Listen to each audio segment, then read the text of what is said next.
So the question says the following information is available for Mehta Enterprises. यहाँ पर debentures हैं 10 lakh rupees के, preference shares 3 lakh rupees, equity shares 7 lakh rupees and total is 20 lakh. Additional information हमें given है first of all regarding debentures. Rupees 100 per debenture redeemable at par, 10-year maturity years हैं, 10% coupon rate and 5% is flotation cost. Next is preference shares.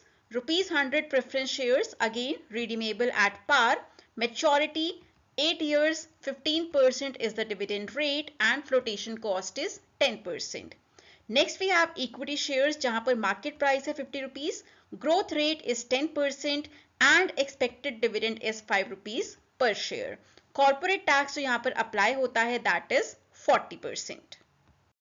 So weighted average cost of capital calculate करने के लिए सबसे पहले हमें specific cost find out करनी होगी for every source of fund. So शुरू करते हैं with cost of debt. The formula for redeemable debentures, क्योंकि हमारे पास जो डिबेंचर्स हैं वो रिडीमेबल हैं यहाँ पर, so accordingly we will be using the formula for redeemable debentures and it is after tax. So after tax cost of debt हम find out करेंगे. The formula is I in bracket 1 minus t plus 1 by n in bracket rv minus np, dividing it with 1 by 2 in bracket rv plus np.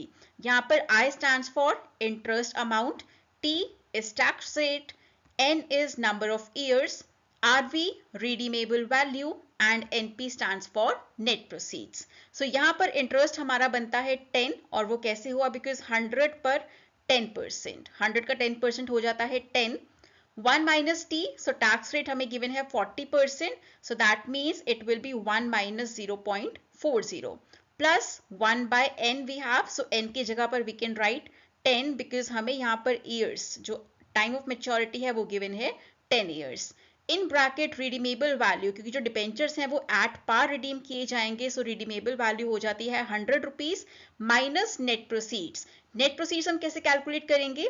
Face value minus flotation cost. Flotation cost है 5%, सो 100 का 5% होता है 5 रुपए. 100 minus 95 then we have, because net proceeds हमारा निकल कर आता है 95 रुपीज, बिकॉज फेस वैल्यू है 100 रुपए एंड फ्लोटेशन कॉस्ट होता है 5 रुपए because it is 5% on 100 rupees. Coming to the denominator, we have 1 by 2 in bracket redeemable value plus NP.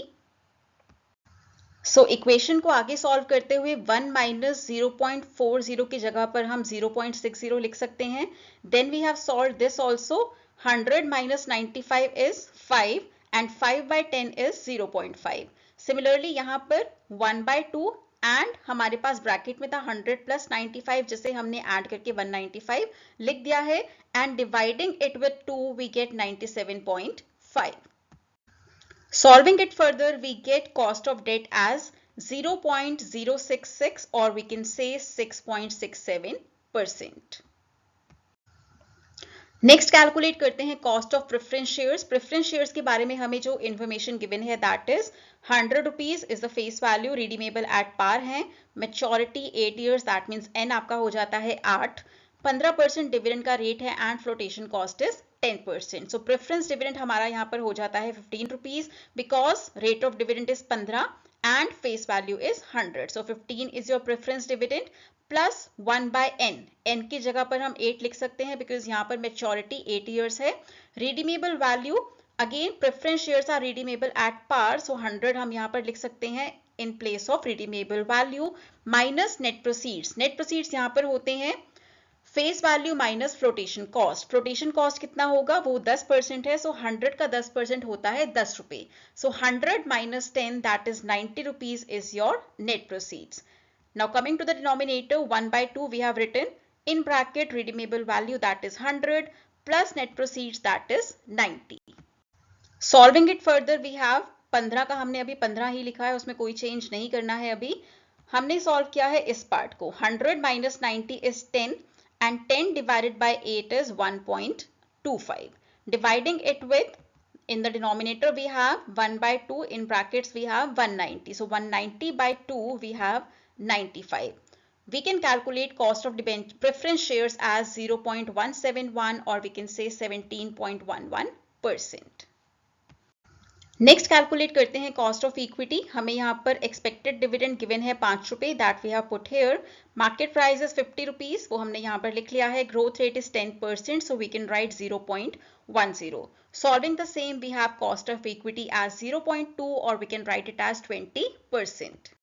Now coming to calculation of weighted average cost of capital, so हमें इस तरह का एक table चाहिए। First of all will write source of funds जो हमें question में given है, बुक वैल्यू भी हमें क्वेश्चन में गिवन है, एज इट इज हमने यहाँ पर लिख लिया है, and we have made a total of the same. उसके बाद we need to have columns for specific cost and total cost. Specific cost में we'll write down the cost that we have just calculated for all sources of funds. Debentures के लिए it was 0.067, हमने यहाँ पर लिख लिया है। For preference shares it was 0.171 and for equity capital we calculated it as 0.20. Next step में you will have to find total cost of every source. वो आप कैसे निकालेंगे? Book value into specific cost. That is for debentures क्या हो जाता है? 10 lakh multiplied by 0.067. You get 67,000 as total cost for debentures. Similarly, preference shares के लिए it will be 3 lakh into 0.171 and we get total cost for preference shares as 51,300. उसी तरीके से equity share capital की total book value है 7 lakh, specific cost है 0.20, multiplying the same we get total cost of equity capital as 1,40,000 rupees. इसके बाद आपको एक टोटल करना है, सम करना है of this column, that is 67,000 plus 51,300 and 1,40,000 and the total is 2,58,300. Now weighted average cost of capital can be calculated by taking total cost, जो आपका लास्ट कॉलम में टोटल आया है, that is 2,58,300, dividing it with total funds you have, that is 20 lakh rupees, and you get weighted average cost of capital as 0.1291 or you can say 12.91%.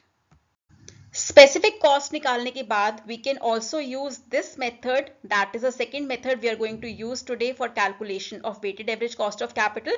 आप first method जो हमने अभी तक किया है वहां पर भी क्वेश्चन को खत्म कर सकते हैं, या फिर जो अभी हमने टेबल बनाया उसको स्किप करके आप इस तरह का टेबल भी बना सकते हैं, whatever you feel easy that you can do. So यहाँ पर आपको क्या करना है, first of all source of fund लिखना है जो हमने पहले भी लिखा था, देन बुक वैल्यू जो हमें क्वेश्चन में गिवन है वैसे का वैसे आपको यहां पर लिखना है, उसके बाद weights, specific cost and total cost of fund. Weights आप कैसे कैलकुलेट करेंगे, take book value of the particular source, जैसे कि डिबेंचर्स का है 10 lakh, divide it with total that is 20 lakh, you get weights for debentures that is 0.50. Similarly अगर आपको preference shares का वेट्स फाइंड आउट करने हैं तो it will be 3 lakh, dividing it with total that is 20 lakh, you get 0.15. इसी तरह से equity का जब हमें वेट फाइंड आउट करना है, it will be 7 lakh by 20 lakh, it is 0.35. The total of weights will always be equal to 1. Next step में specific cost जो हमने फाइंड आउट की थी क्वेश्चन स्टार्ट करते हुए, उसके बाद जो भी स्पेसिफिक कॉस्ट हमने फाइंड आउट किया जो हमने पिछले टेबल में भी लिखा था वो आपको यहां पर एज इट इज लिख देना है। And lastly total cost of fund, that means debentures का अगर आप देखते हैं तो आपका कॉस्ट क्या आता है इन डेसिबल फॉर्म, सो वो आप कैसे निकालेंगे, weights into specific cost and you will get total cost of debentures. उसके बाद प्रेफरेंस के लिए weight of preference into specific cost of preference and you get total cost of preference shares. Similarly equity के लिए आप क्या करेंगे, 0.35 into 0.20 is equal to 0.07 और lastly आपको इन तीनों का टोटल कर लेना है which is coming to be 0.1291. यही आंसर आपका फर्स्ट टेबल जो हमने फर्स्ट मेथड किया था उसमें भी आया था, so answer will be same. एक बार आप स्पेसिफिक कॉस्ट निकाल लेते हैं उसके बाद आप दोनों ही तरीके से जो आपको इजी लगता है टेबल बना सकते हैं, both will be correct and both will give you same answers. So that was all for today. I hope you liked today's video. If you did, please like, share and comment. Do subscribe to the channel. Stay tuned in for the next video that will be posted 7 PM tomorrow. Till then, keep learning, keep growing. Have a nice day.